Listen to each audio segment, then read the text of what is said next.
Sebelum melanjutkan, jangan lupa subscribe dulu, terima kasih.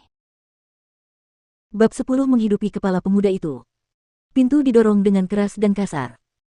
Semua orang di ruang pribadi mengerutkan kening. Ini Menara Juxian, restoran pertama di kota Guangling.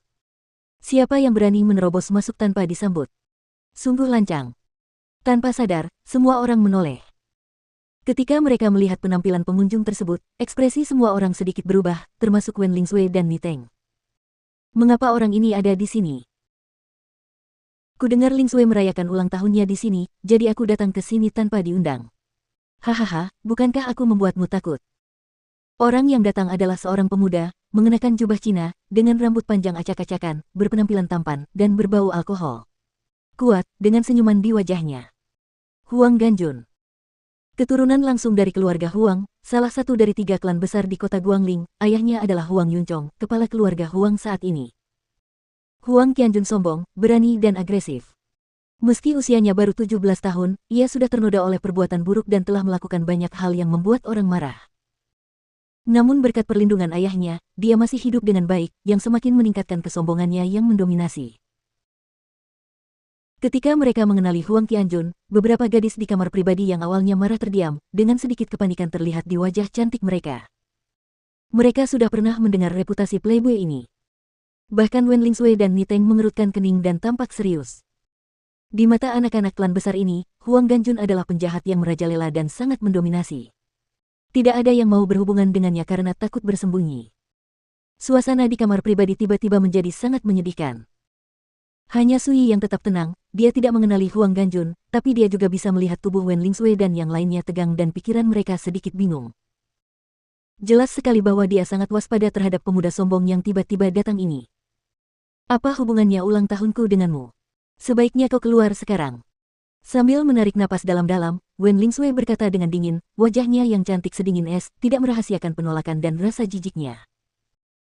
Tetapi dia melihat bahwa Huang Ganjun tidak peduli sama sekali, memandang Wen Lingsui dengan mata yang tidak bermoral, dan berkata sambil tersenyum. Dia memang saudara perempuan Wen Lingzhao, dia cantik kelas 1, dan hanya kecantikan seperti itu yang ada layak untukku. Kamu. Wajah cantik Wen Lingsui memerah dan matanya dipenuhi amarah. Lihat, cantik itu cantik, bahkan ketika dia sedang marah, dia sangat cantik. Katamu, jika aku menikahinya di rumah, lelaki tua itu pasti akan sangat puas, bukan? Petik 2. Di belakangnya, ada sekelompok penjaga, tersenyum ambigu. Gadis-gadis yang hadir menunjukkan ketakutan di wajah mereka dan tanpa sadar menatap Niteng, menaruh harapan mereka pada putra sah dari komandan penjaga istana Tuan Kota. Niteng menarik napas dalam-dalam, mengetahui bahwa dia harus berdiri saat ini, jika tidak, dia mungkin tidak dapat mengangkat kepalanya tinggi-tinggi di masa depan. Tuan Huang, ini Menara Juxing abadi. Mohon lebih hormat. Tidak baik bagi siapapun jika Anda merusak keharmonisan Anda, kata Niteng dengan tenang, menguatkan dirinya. Wajah Huang Ganjun yang awalnya tersenyum tiba-tiba menjadi gelap, dan matanya berubah menjadi kasar. Kamu pikir kamu ini siapa, dan kamu berani memberiku pelajaran? Wajah Niteng tiba-tiba berubah jelek, membiru dan putih. Adegan ini membuat Sui menyadari bahwa Niteng pun sangat takut pada pemuda yang mendominasi ini. Tuan muda, ini adalah putra Ni Beihu, komandan penjaga istana Tuan Kota. Sang patriark memiliki persahabatan dengan Ni Beihu. Seorang penjaga mengingatkan sambil tersenyum, namun, Anda memiliki keputusan akhir tentang cara menanganinya. Masalah ini.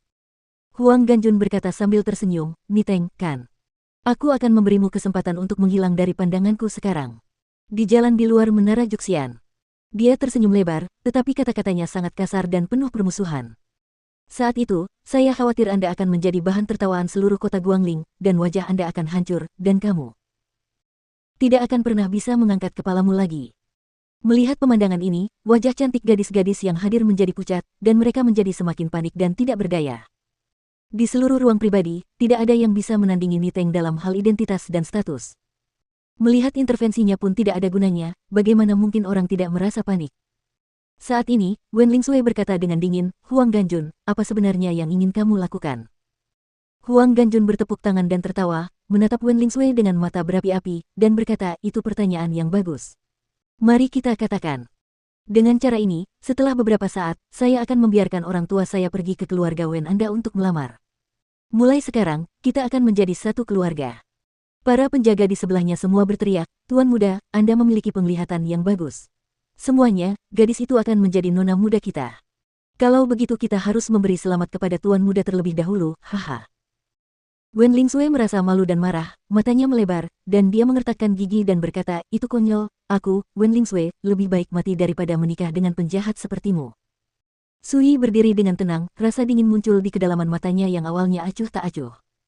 Dia berdiri di sana dengan tenang, matanya acuh tak acuh. Siapapun yang mengenal Su Xuanjun di Dahuang Jiushu tahu bahwa semakin acuh tak acuh mata Su Xuanjun dan semakin tenang ekspresinya, semakin besar niat membunuh di dalam hatinya. Kamu tidak bisa mengatakannya dengan kasar. Kakakmu Wen Lingzhao sangat mempesona, tapi pada akhirnya dia harus menikah dengan pecundang seperti dia.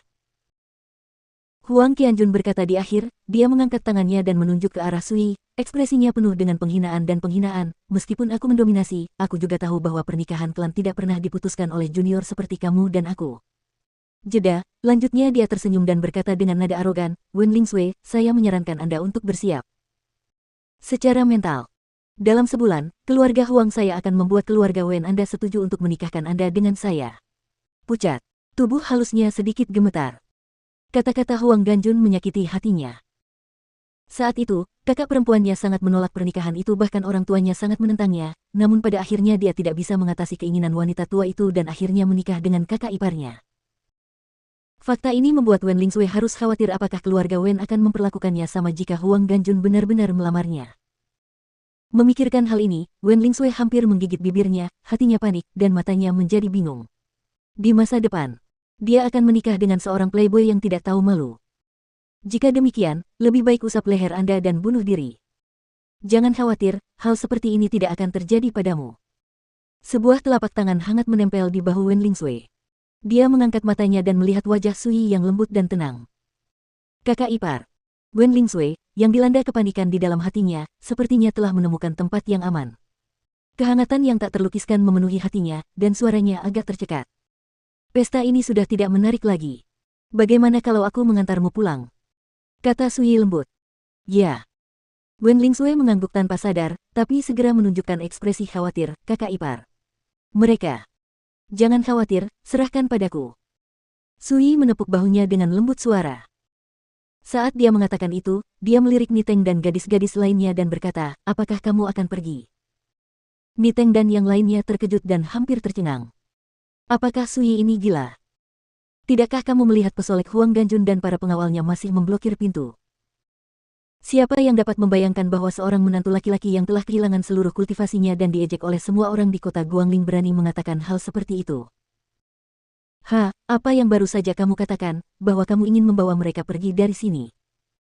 Kali ini, Huang Ganjun menutup telinganya dan tersenyum berlebihan. "Sui, kamu pecundang, tapi apa yang kamu katakan lebih gila dariku.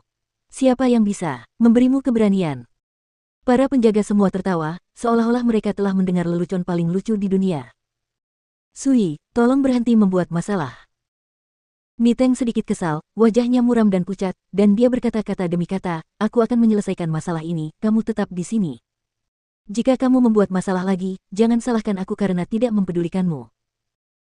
Kata-kata ini begitu kuat sehingga para gadis tidak bisa menahan perasaan tergerak, merasa bahwa Niteng penuh dengan maskulinitas yang jujur saat ini. Sebagai perbandingan, penampilan Sui sebelumnya sungguh menyebalkan. Seorang pecundang yang ingin membawa mereka pergi dari sini hanya dengan berbicara. Konyol. Karena kamu masih muda, kamu harus memiliki semangat yang besar, sehingga kamu dapat memenuhi reputasimu sebagai seorang pemuda. Saat ini, jangan biarkan aku meremehkanmu." Sui melirik Niteng dan mengangguk. Niteng tertegun sejenak, apa nada suara orang ini, mengapa? Sebelum dia bisa pulih, Huang Ganjun, yang memblokir pintu, menunjukkan ekspresi tidak sabar dan melambaikan tangannya dengan keras. "Pergi, turunkan potongan sampah itu, melepas pakaiannya, dan menggantungnya di bawah gerbang kota. Saya ingin seluruh kota melihat penampilannya yang jelek." "Tuan, lihat itu." Seorang penjaga yang tidak sabar bergegas keluar terlebih dahulu. "Nak, biarkan aku bermain denganmu." Penjaga itu tinggi dan berotot, dengan wajah berotot. Hanya berdiri di sana saja sudah membuat orang merasa tertekan. Wajah gadis-gadis di sekitar mereka menjadi pucat, dan mereka dikejutkan oleh penampilan garang mereka. Yang Seng. Penjaga Huang Qianjun yang cakap, yang telah berkultivasi pada tahap pemurnian daging, dalam menggerakkan alam darah, memiliki kulit dan daging sekuat baja, sekuat banteng, dan mahir dalam pelempar monumen besar. Otot dan tulangnya patah setiap saat, dan dia menjadi cacat meskipun dia tidak mati. Saat dia berbicara, dia memukul keras dengan telapak tangannya, seolah-olah dia sedang melempar batu nisan, dan badai telapak tangannya sangat dahsyat, dia harus terluka parah di tanah. Kakak ipar, sembunyi sekarang. Teriak Wen Lingsui, wajahnya menjadi pucat, dan dengan jarak yang jauh, dia tidak punya waktu untuk menghentikannya. Jangan panik, itu hanya bantal bersulam. Itu hanya bantal bersulam. Dengan suara tenang, sosok Sui yang kurus dan tinggi terlihat bergerak. Melangkah ke depan, bergerak seperti elang melawan kelinci, dengan satu tangan dia menggenggam pembuluh darah yang Seng dengan akurat, dan Sui memberikan kekuatan pada lengannya. Sebuah jentikan pergelangan tangan. Tubuh Yang Seng yang kekar dan berotot terhuyung-huyung, daging dan darahnya seperti lembaran yang berjatuhan. Seluruh kekuatannya dihancurkan oleh kekuatan, gemetar ini seperti bambu yang patah. Gemetar dengan semangat. Ini adalah teknik pembangkit tenaga yang ajaib. Saat Anda berlatih hingga level tertinggi, begitu musuh terkena, seluruh daging, kerangka, dan organ dalam akan diguncang dan hancur menjadi bubuk. Saat ini, meskipun Yang Seng tidak mati mendadak di tempat, organ dalamnya telah rusak parah. Segera setelah itu, Sui diusir. Bang! Di mata semua orang yang tidak percaya, tubuh Yang Seng terbang keluar dari udara dan menghantam dinding di salah satu sisi ruangan elegan itu. Seluruh tubuhnya mengejang hebat seperti sekam, dan darah mengalir dari lubangnya. Semua orang di rumah terkejut.